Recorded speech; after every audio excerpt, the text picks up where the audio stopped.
Pessoal, hoje iremos falar sobre Jujutsu Kaisen, mais especificamente sobre o arco do passado do Gojo da segunda temporada, e eu achei incrível como que a partir desse ponto da história Jujutsu passou de legal e da hora pra isso aqui é simplesmente uma aula sobre Shonen, tudo isso nos 5 primeiros episódios desse arco, pelo menos pra mim pessoalmente, porque eu assisti a primeira temporada de Jujutsu e o filme Jujutsu Kaisen Zero, e eu achava Jujutsu da hora, mas quando eu assisti esse arco em diante, junto com o arco de Shibuya, que inclusive vai ter vídeo falando sobre os episódios do arco de Shibuya, meu amigo, fui correndo dar logo nota 9 para a segunda temporada de Jujutsu no meu My Anime List.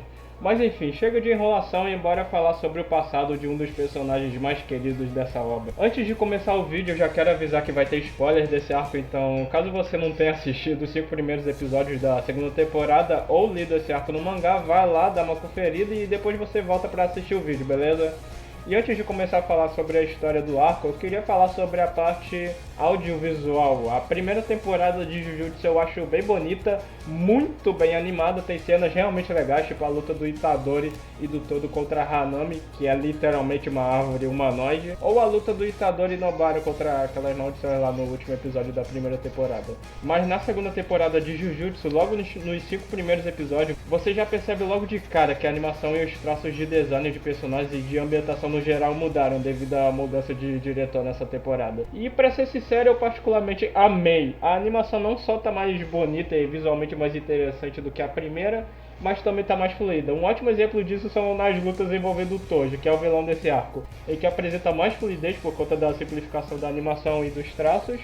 E isso não só apenas facilitou para os animadores da MAPPA na hora de animar as lutas e as cenas, como também deu certo pra cacete. O negócio realmente é lindo de se ver. Como por exemplo na parte das mãos. Eu particularmente dei uma pausa no mangá de Jujutsu, mas já tentei várias vezes desenhar mãos e eu posso dizer por experiência própria que desenhar a mão é uma das coisas mais complicadas na hora de esboçar e fazer anatomia. É uma loucura na hora de fazer, aí vem a MAPPA e fala, ah, boa ideia, e faz essa desgraça aqui. As lutas são um espetáculo visual nessa temporada, você simplesmente vê tudo, literalmente tudo, se movendo na tela com uma fluidez absurda. Os personagens usando poderes, cenário sendo destruído, tudo frenético. Eu particularmente queria mais lutas nesse arco, mas eu entendo que eles não colocaram pra não enrolar e a história não ficar arrastada. A direção eu particularmente achei ótima nesse arco, a trilha sonora eu gostei também.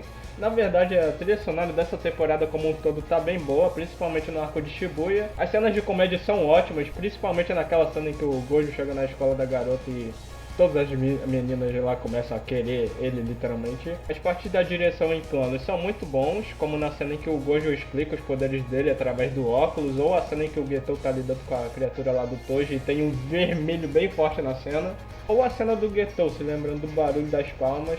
A adaptação desse arco no audiovisual no anime ficou simplesmente ótimo. O episódio 5, por exemplo, é focado no Getou virando vilão, meio que perdendo completamente a cabeça e ficando louco por conta dos acontecimentos anteriores. A cena que ele fala que sente gosto das maldições, só que ele tem que comer elas usando os poderes dele. Tem cenas dele deprimido enquanto o geral tá tranquilo. São coisas da história que foram muito bem traduzidas pro anime. E que, cara, eu amei, ficou realmente ótimo. Partindo para a história de Jujutsu, a história de Jujutsu Kaisen tem um aspecto mais sombrio, onde acontecem várias coisas ruins, personagens X que aparecem na Open, dando esperanças pro espectador de que ele vai ter uma importância na obra em geral. Aí você vai ver o personagem morre em um ou dois episódios e ele nunca mais vai ser mencionado pelo resto do anime e do mangá. Quando eu comecei a acompanhar Jujutsu, eu achei bem interessante a proposta, onde ele simplesmente fala no primeiro ou no segundo episódio que o protagonista vai morrer depois de comer os dedos desse maluco aí. Ah, Daniel, ele vai virar Hokage ou o herói mais forte. Não, ele vai morrer. Essa é a premissa inicial. Ô moleque, você vai morrer, tá bom? A história é basicamente o que você espera de um Battle Shonen. Essa segunda temporada mandou muito bem na destruição do sentimento de felicidade. Os primeiros episódios são muito divertidinhos, eles são bem descontraídos, com grande foco na comédia. As lutas são muito a favor dos protagonistas inicialmente desse arco. Dificuldade zero pra lidar com as ameaças até esse maluco aparecer e destruir totalmente o clima.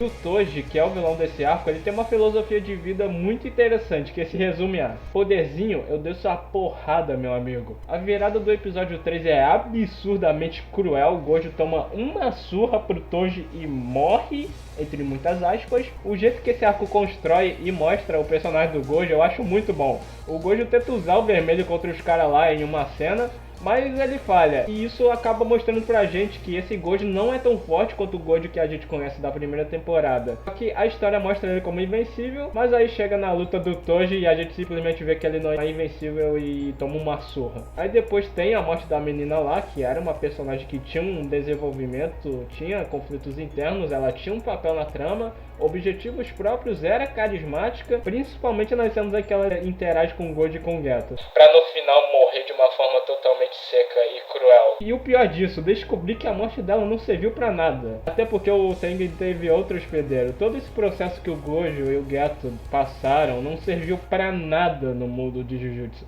Mas isso acabou afetando muito o Geto, fazendo ele se tornar um vilão. E falando nisso, outra coisa que eu gostei muito nessa temporada foram as consequências. Mesmo que não sejam consequências em grande escala, elas foram consequências em pequena escala pro Geto, que vai trazer consequências em alta escala mais pra frente em Jujutsu no geral.